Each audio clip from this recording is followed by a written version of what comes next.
Hello and welcome to Three Questions with. Got my longtime friend Chris Doherty with us from Doherty Properties. Chris, good afternoon. Welcome to the show. Hey, I'm excited to be here. Thanks for having me, Kevin. So, Chris, saw the numbers, having a pretty good couple of years here. Number one in the greater Lowell area, number three in the state as a realtor. That's some impressive numbers, my friend. Congratulations on that. I appreciate it. I mean, what I say to the agents here and agents in the market and the new agents that want to be real estate agents is this is a business. If you work hard every day, you focus on helping your clients, you can have a lot of success, and we've had that. But the most important thing for me is that we've been able to literally help thousands of people over the past couple of years move into new homes, sell their homes through difficult situations, through happy situations, and we're having success doing it, and I'm having a great time as we go forward in this market. So, Chris, I want you to get your crystal ball out because as a non-realtor, I'm really confused by this market because I like to keep up on it. So I love reading articles. First article, like, oh my God, interest rates are up, around 7%. Home prices are going to come down substantially. Okay. Then the next article you read, hey, no, that's not true.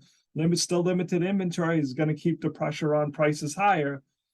So then me as someone on the sidelines, I'm like, I don't know what to do, Chris. What's your take on all of this?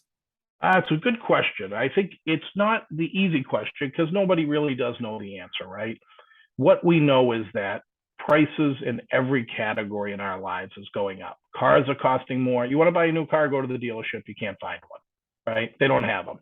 You want to go buy food, your food is double the price. You used to buy a sub for $5, now it's $12. Prices are going up everywhere. The answer is that if you're there and you're thinking you should buy, you have to assess your current situation and what you're paying. If you're still paying what is the highest rents we've ever had in this country, and you're going to be renting for 2, 3, 4 years, you may as well consider buying.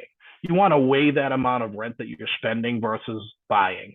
So I think if you're in that position, you're probably still a buyer because rates will come back down at some point, but at least you're putting money in equity. If you're somebody that you're in a situation where you're living for free, that your rent is very low, you don't really have to make a move, your expenses are nothing, I think you have the benefit of waiting and seeing where this goes. It's possible that prices are going to continue to climb over the next year or two, but it's also possible that things crumble and fall apart in every category. So I think if you have the luxury of waiting for free, that's really the answer. But I think, for all of us, it's not a lot of, it's like I could go buy a used car, but the used car is more than the new car. So do I wait for the new car? Well, do I need a car? If you don't need a car and you're okay riding a bike. If you don't need to move out right now and make a move, don't. You can wait. But if you're somebody else, we want to look at your situation, Kevin, and say, what are you paying? And if you're going to spend $100,000 of rent over the next few years, I mean, you really need to be thinking long term about buying, so you're investing in something. Now that really makes sense because I know I've seen rentals, online, and you're like, oh my God, it's going to cost $35 for a 2-bedroom. Like, how do you do that? I mean, I'm stunned over it. But to your point, you're saying to go, if I'm going to pay $3,500 for rent, maybe, that mortgage down makes sense, but you're like, oh, the rates went up, I should pause. But no one has that crystal ball. It may go higher, and now you missed out on the opportunity, right? Yeah, and if prices come down 20% on a $300,000 home, it came down $60,000. But if you're paying $2,000 in rent for the next 3 years, you're going to spend the $60,000 in rent anyways. Yeah. So if you're thinking long term that you have a place and you're willing to stay where the market inevitably ends up higher, it's why our grandparents' house was $2,000, $3,000, $10,000 because the prices over time go up in every category. If you're thinking long term, it's okay to buy real estate in this market.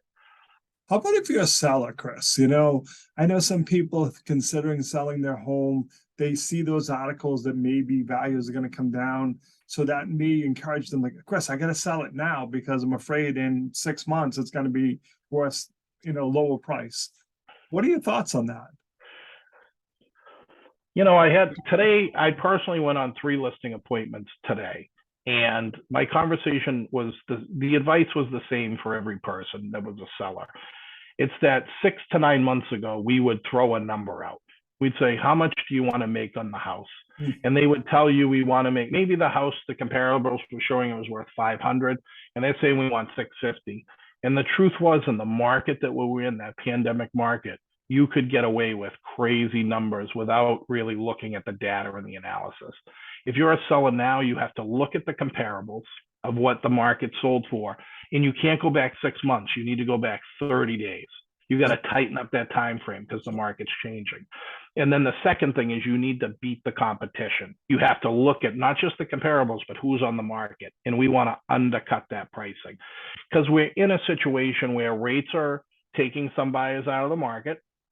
But the price is still climbing a little bit, but you don't have as many people.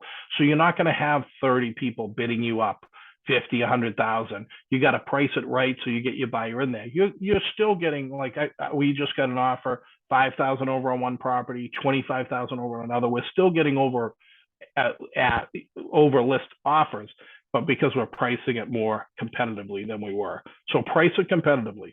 Yeah. So Chris, last question. It seems like at some point in time, if house prices start coming down, you may have challenging conversations, whereas you mentioned comps from 6-9 months ago. But Chris, the house across the street from me sold for $50,000 more than you're telling me my house is worth. How did that happen in 6 months' time?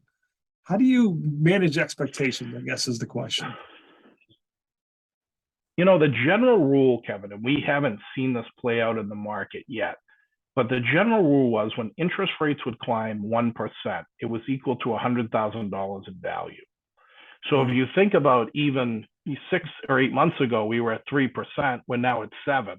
Yeah. Theoretically, under what we traditionally would say as realtors, that your value would be down $400,000 on a 4-point increase, which is big, right?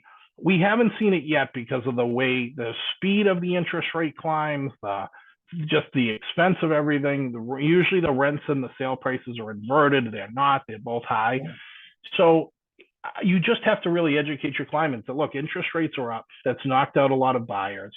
There's some innovative programs bringing some people in, but dynamics have changed. You know, the market conditions are normalizing. This market that we're seeing right now, Kevin, is a normal market. It's healthy. We put homes on the market. We're getting traffic through. You're not getting hundreds, but you're getting normal traffic. An open house, you're getting 10 to 15 people. You're getting 1 to 3 offers. This is what we were used to. So it's really educating the sellers that, listen, this isn't the pandemic market now. We're in a more normal market. I think what's happening personally, Kevin, is we're resetting.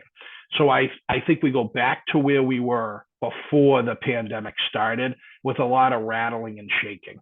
So I think that we're basically resetting. We're going to be put back in place and you're just going to have normal growth. Experts think that we're not going into a crash situation because there's no inventory. And this is a good example. It's easier. Like I've been looking, do I buy a new car? Do I not buy a new car right now? So I'm doing the same thing in the car category. I'm saying, all right, my car's in at the shop. I have to pay $3,500. Do I invest in repairing that car or do I go buy a new car? Well, I go to the dealer. Interest rates are up. They don't have any new cars. Zero, none. What do you have in the lot? We don't have any new cars. We only have used cars. And so there's no inventory. So even if there's only 10 buyers for that car in that area, there aren't any. So it's still backed up. Housing is the same exact thing. There's not an incredible amount of inventory right now. So even though the market dynamics are changing, you know, until the inventory frees up, I don't think you're going to see a big change. But for sellers, you got to be realistic, you know, and educate them about the market. That's a good summary. So Chris, what's the best way for people to reach out there? How can they learn more if they have questions about real estate? You know, you could call the office anytime, 978-746-0124. You can text me on my cell phone if you want, 978-857-9580. I get literally, Kevin, bombarded every day. People text me from doing shows like this or just being out there in the market. Or they can email me at chris@dohertyproperties.com. And Doherty's right behind me. You can see the spelling Doherty right behind He-Man and Superman. And those are my kids.